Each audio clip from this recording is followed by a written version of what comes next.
Friends, welcome to thecommerce.com. Myself Saurabh. Today I will discuss in this video business environment part 6. इससे previous part के अंदर मैंने आपके साथ डिस्कशन किया था जो क्वालिटेटिव टेक्निक्स है मॉनेटरी पॉलिसी की उसके बारे में और फिजिकल पॉलिसी का मीनिंग भी मैंने उसके अंदर डिस्कस किया था। इस वीडियो में मैं आपके साथ डिस्कस करूंगा जो ऑब्जेक्टिव है फिजिकल पॉलिसी के और जो फिजिकल पॉलिसी के टूल्स है उसके बारे में। ऑब्जेक्टिव्स के बारे में डिस्कस करते हैं। सबसे पहले ऑब्जेक्टिव क्या क्या है फिजिकल पॉलिसी के। सबसे पहला, to mobilise resources for rapid economic development of the country. जो भी मतलब कि रिसोर्सेज है इकोनॉमिक डेवलपमेंट के लिए उसको फुलर यूटिलाइजेशन करना, उसका प्रॉपर मोबिलाइजेशन करना, ताकि जो इकोनॉमिक ग्रोथ है इकोनॉमिक डेवलपमेंट है वो कंट्री के अंदर रैपिडली हो सके। Second, to increase the rate of saving in the country so that sufficient financial resources can be obtained from within the economy. जो रेट ऑफ सेविंग है country के अंदर बैंक्स के थ्रू, यानी कि जो भी सेविंग होती है पोस्ट ऑफिस के थ्रू जो भी सेविंग होती है उसके अंदर इंक्रीज करना, उसको इंक्रीज करना, ताकि जो फाइनेंशियल रिसोर्सेज है वो इकोनॉमी के अंदर से ही उसको ऑब्टेन किया जा सके easily.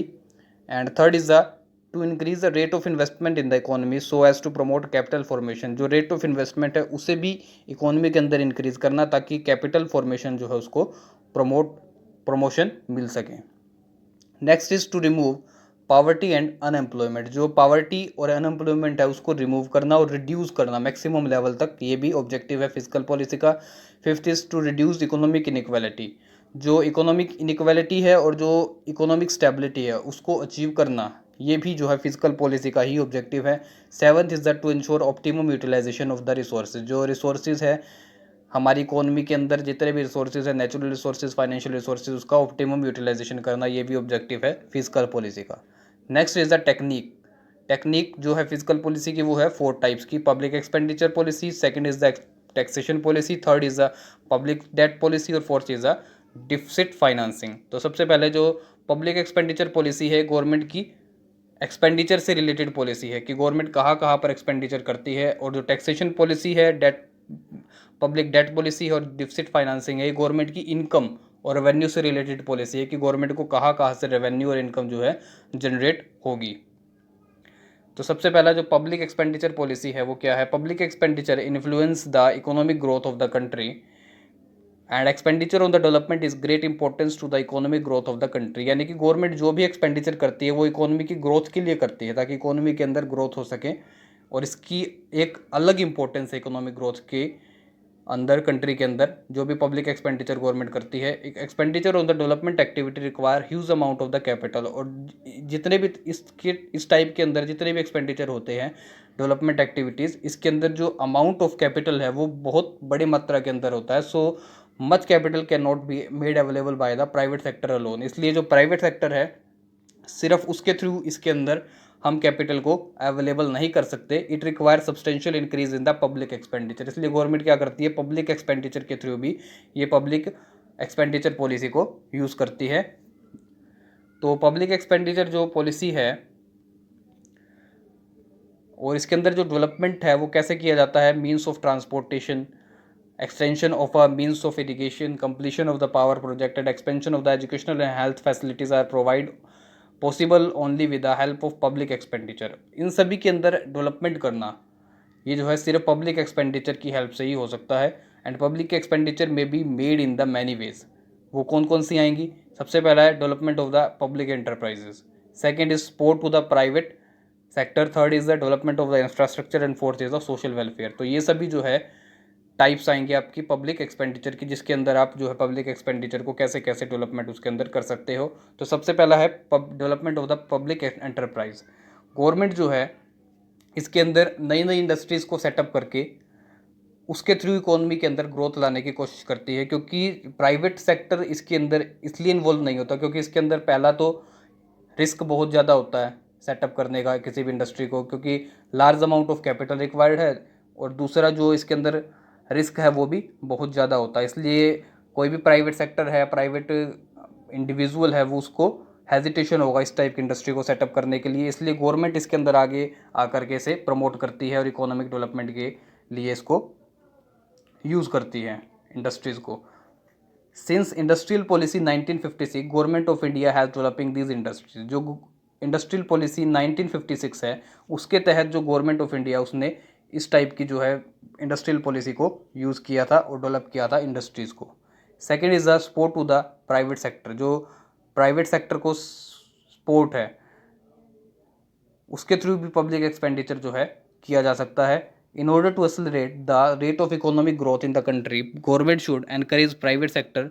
For this government give various subsidies, concessional loans, tax concessions etcetera to the private sector. यानी कि इसके अंदर गवर्नमेंट प्राइवेट सेक्टर को कैसे इनकरेज करती है, गवर्नमेंट इसके ऊपर डिफरेंट टाइप ऑफ सब्सिडीज़ देती है, कंसेशनल लोन्स देती है, लोन्स के ऊपर कंसेशन देती है, टैक्स कंसेशन भी देती है, ताकि प्राइवेट सेक्टर इसके एनकरेज हो सके और जो है इकोनॉमिक ग्रोथ अल्टीमेटली हो सके।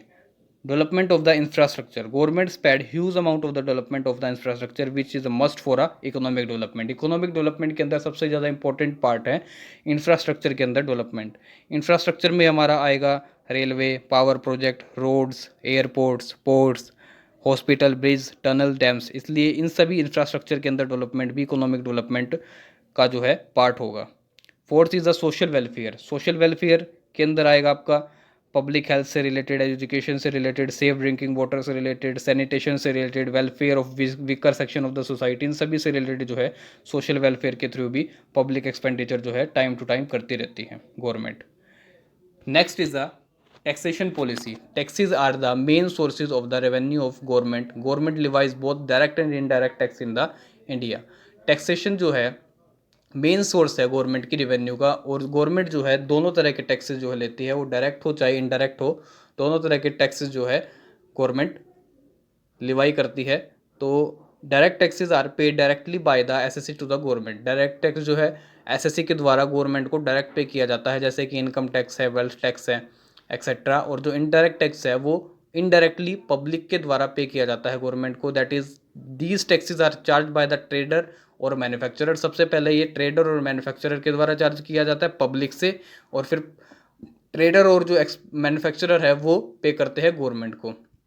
एग्जाम्पल है इसका excise duty, custom duty, VAT, GST, ये सभी जो है इनडायरेक्ट टैक्स का पार्ट है। Direct tax are progressive in nature, that is the rate of tax increase with the increase in the level of the income. Direct tax जो है progressive nature का है, क्योंकि ये रेट ऑफ टैक्स इसके ऊपर इंक्रीज होता है as the increase in the level of the income. जैसे जैसे किसी भी इंडिविजुअल की एसएससी की इनकम में के अंदर इंक्रीज होता है, और जो रेट ऑफ टैक्स है उसके ऊपर फिर इंक्रीज हो जाता है। So people with higher income pay higher taxes and lower income people will pay lower taxes. जिसकी इनकम ज़्यादा है उसे ज़्यादा टैक्स पे करना पड़ेगा, और जिसकी कम है इनकम उसे कम टैक्स पे करना पड़ेगा। और जो इनडायरेक्ट टैक्स है वो नॉट प्रोग्रेसिव है, क्योंकि ये जो है चार्ज किया जाता है जितने भी सेगमेंट्स है सोसाइटी के अंदर, उस सेम रेट पर जो है उन्हें रेट चार्ज किया जाता है इसके अंदर। और दोनों पुअर और रिच जो है उन्हें सेम रेट पर टैक्स जो है इनडायरेक्ट टैक्स के थ्रू पे करना पड़ता है। Next is the public debt policy. Government need lot of funds from the economic development of the country, so no government can mobilise so much fund by the way of tax alone. यानी कि government सिर्फ tax के through ही जो है income को या revenue को generate नहीं कर सकती, उसके अलावा भी गवर्नमेंट को जो है बहुत से फंड्स को इकट्ठा करना ताकि इकोनॉमी की ग्रोथ हो सके, डेवलपमेंट हो सके, वो करती है पब्लिक डेट से के through. There are many reason for it, because most of the population is poor. क्योंकि अगर टैक्स से ही अगर गवर्नमेंट को इनकम जनरेट होगी तो जो पुअर पीपल है वो अपना पार्टिसिपेशन उसके अंदर कैसे कर सकेंगे। Adverse effect of the more taxes on saving and investment. जो अगर गवर्नमेंट सिर्फ टैक्स के थ्रू ही करेगी तो जो सेविंग और इन्वेस्टमेंट है उसके ऊपर फिर एडवर्स इफेक्ट होगा। और taxes are levied only up to taxable capacity of the people. और टैक्स से इनकम जो है सिर्फ एक लिमिट तक, लिमिट की कैपेसिटी तक ही जो है टैक्सेबल होगी। So government has to mobilise resources for economic development by resorting to the public debt. इसलिए गवर्नमेंट जो है पब्लिक डेट के थ्रू भी पैसे का इकट्ठा करती है, रेवेन्यू जनरेट करती है। Public debt is obtain from the two kinds of sources. सब first of all is the internal debt. Internal debt should be mobilise in a manner that it has no adverse effect on the private investment. यानी कि internal debt जो है इस वे में किया जाता है ताकि जो प्राइवेट इन्वेस्टमेंट है उसके ऊपर एडवर्स इफेक्ट उसका ना पड़े। It is a more beneficial to collect small saving as it encourage the people to save more. यानी कि इसके अंदर जो है स्मॉल सेविंग्स को ज़्यादा एनकरेज किया जाता है। और special effort should be made to mobilise rural small saving. जो रूरल स्मॉल सेविंग है उसकी सेविंग को जो है ज़्यादा इम्पोर्टेंट जो है फैक्टर माना जाता है। In India small savings are being collected from the large number of people through the commercial bank and post offices. जो इंडिया के अंदर अगर हम बात करें तो सेविंग का जो ज़्यादा पार्ट है, ज़्यादा number, large number of people जो है अपनी सेविंग को पोस्ट ऑफिस और कॉमर्शियल बैंक के थ्रू उसको सेविंग के फॉर्म में रखते हैं। Second is the external debt. External में आएगा आपका India can not meet its financial requirement from the internal debt alone. सिर्फ इंटरनल डेट से ही जो है रिक्वायरमेंट फुलफिल नहीं हो सकती किसी भी कंट्री की या इंडिया की।